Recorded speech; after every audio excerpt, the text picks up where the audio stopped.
अस्सलामु अलैकुम वरहमतुल्लाहि वबरकातुहू।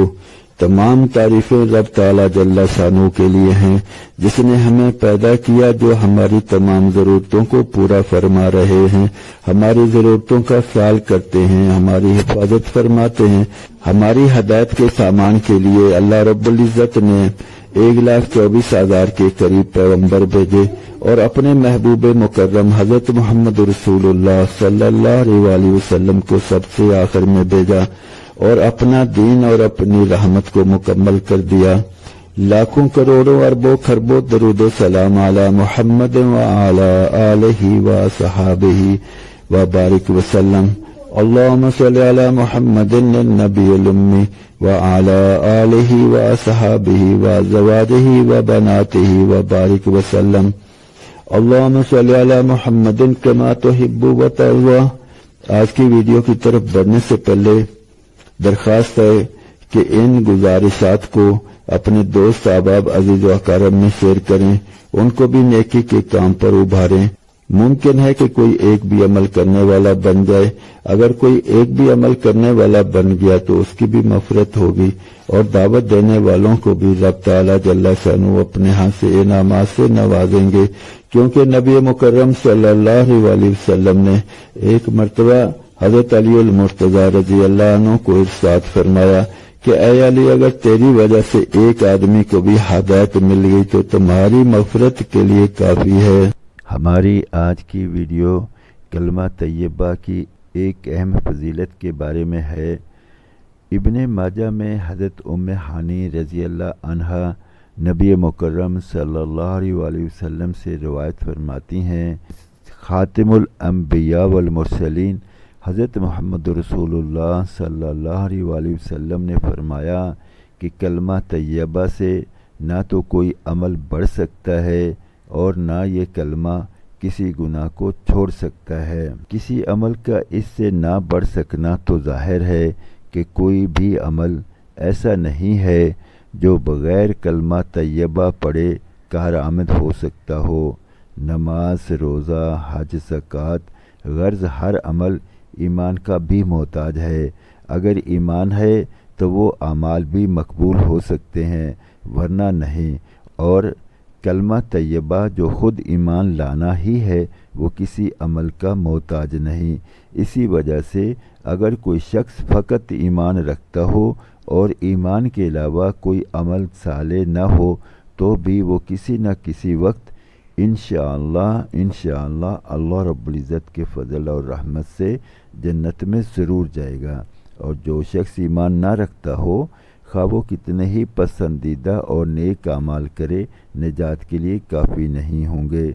दूसरा, जो किसी गुनाह को ना छोड़ना है, अगर इस एतबार से देखा जाए कि जो शख्स आखिरी वक्त में मुसलमान हो और कलमा तैयबा पढ़ने के बाद फ़ौरन ही मर जाए, तो ज़ाहिर है इस ईमान लाने से पहले कुफर की हालत में जितने गुनाह किए थे वो सब बिल इजमा माफ़ हो गए, जाते रहे, ख़त्म हो गए। और अगर पहले से पढ़ना मुराद हो तो हदीस शरीफ का मतलब ये कलमा दिलों की सफाई और साइकिल होने का ज़रिया है। जब इस पाक कलमे की कसरत होगी तो दिल की सफाई की वजह से तौबा किए बगैर चैन ही न पड़ेगा और आखिरकार गुनाहों की माफ़ी का ज़रिया बन जाएगा। एक हदीस पाक में आया है, जिस शख्स को सोने के वक्त और जागने के वक्त कलमा ला इलाहा इल्लल्लाह मुहम्मदुर रसूलुल्लाह के पढ़ने का एहतमाम हो, इसको दुनिया भी आखिरत पर मुस्तैद करेगी और मुसीबत से इसकी हिफाजत करेगी। सुबहान अल्लाह, कैसी कैसे फ़ज़ाइल हैं कि एक कलमा तैयबा ही इंसान की नजात का ज़रिया और सबब होता है। अगर हम इसके पढ़ने का एहतमाम करें, इसके ऊपर यकीन बनाने की मेहनत और कोशिश में लगे रहें, तो इसके बार बार के पढ़ने और इसके पढ़ने में कसरत करना ये ख़ुद इंसान में इखलास पैदा करता है, दूसरे आमाल की तरफ रग़बत भी दिलाता है। चूँकि कलमा ईमान है, इसकी वजह से ईमान में इंसान दाखिल होता है, तो जब इसको कसरत से पढ़ते ही रहेंगे تو انشاءاللہ دلوں میں ایمان آئے گا، نافرمانیوں سے نفرت پیدا ہوگی، فرما برداری کی اطاعت کی توفیق ملے گی، اس کی لذت ملے گی، اور انسان کے دل میں اس کا شوق اور رغبت پیدا ہوگی۔ اس لیے گزارش ہے کہ اپنے دوست احباب عزیز و اقارب میں ان باتوں کو پہنچائیں اور انہیں بھی کلمہ طیبہ کے فضائل اور اس کے فرائض سے تقاضوں سے روشناس کرائیں۔